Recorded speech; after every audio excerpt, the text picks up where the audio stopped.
Hey everyone, thanks for coming back to the BNS channel. My name's Edie and today is a diabetic update.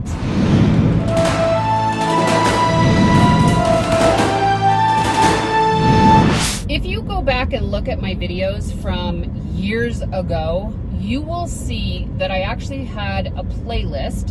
I'm actually going to put this in that playlist of diabetic updates and journey and that sort of thing, because way back in the day, they had diagnosed me with insulin resistance, which I've known I've had that for years.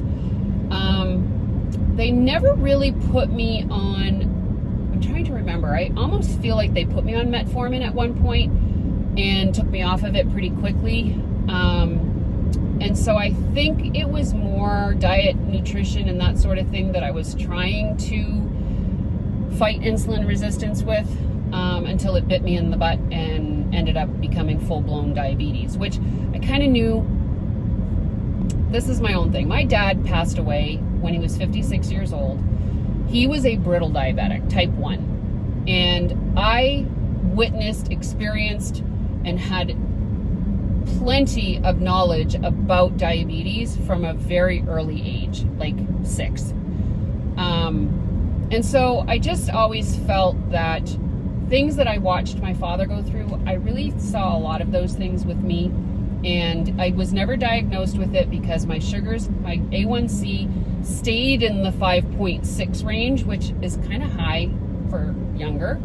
But at the same token, they didn't seem worried about it, and that's fine, whatever.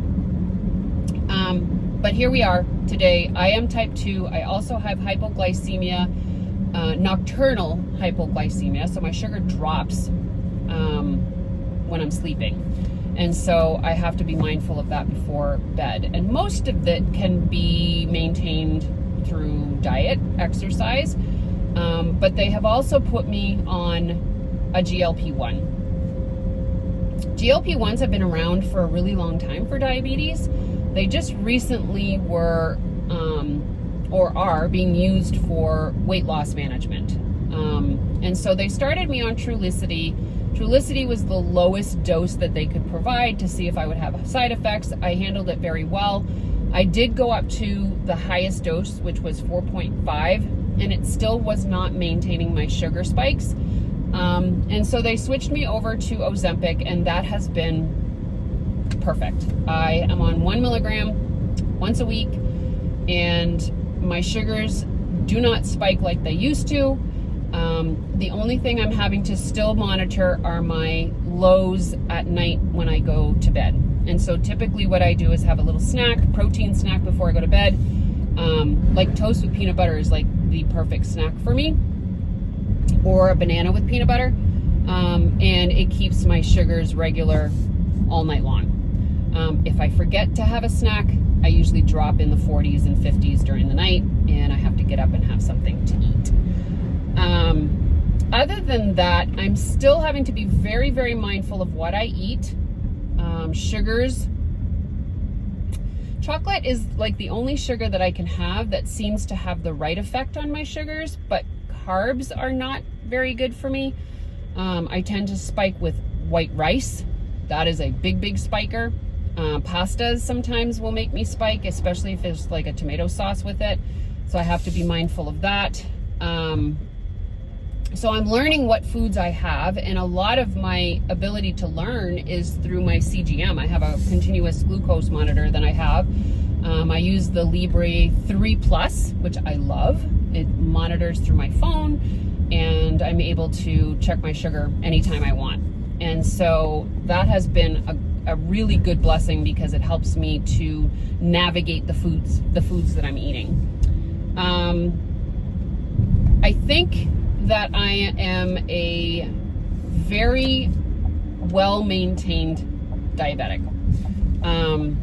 I've lost a lot of weight from the Ozempic, but I've plateaued. My doctor and I are working on a good diet plan for me to kind of keep the weight from dropping anymore.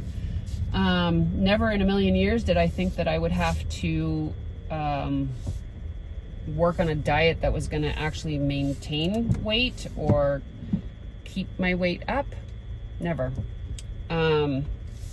So that's been an interesting shift in my dynamic. But I'm feeling very good. I am maintaining a good diet. I just feel that I'm doing well. So I feel like my diabetes is being maintained well. I'm continually monitored from my doctors and my monitor.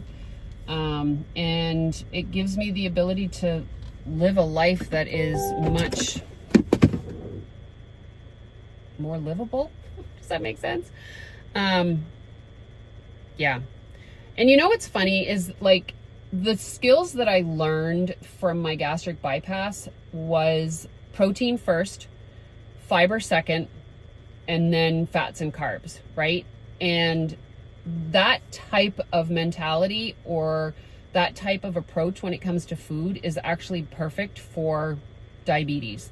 And so that's kind of what I try to do anytime I eat, right? Is protein first. Doesn't always happen. Listen, I am who I am, a 55 with some bad habits. And so I try really, really hard to be mindful of what I'm eating and what's going into my system. So that is the update on diabetes. I'm doing pretty good right now. My A1C, the last I checked, which I have not had an A1C this low in a long time, was 4.8, which is awesome. I used to maintain a 5.6, 5.7, 5.9. I've been up to 6.2. I've been up to 7.2. So to have a 4.7 is rejoiceable. All right. I hope you found this helpful. If you have any questions, please don't hesitate to ask. I'm an open book. You all know that. Have an amazing day. Bye.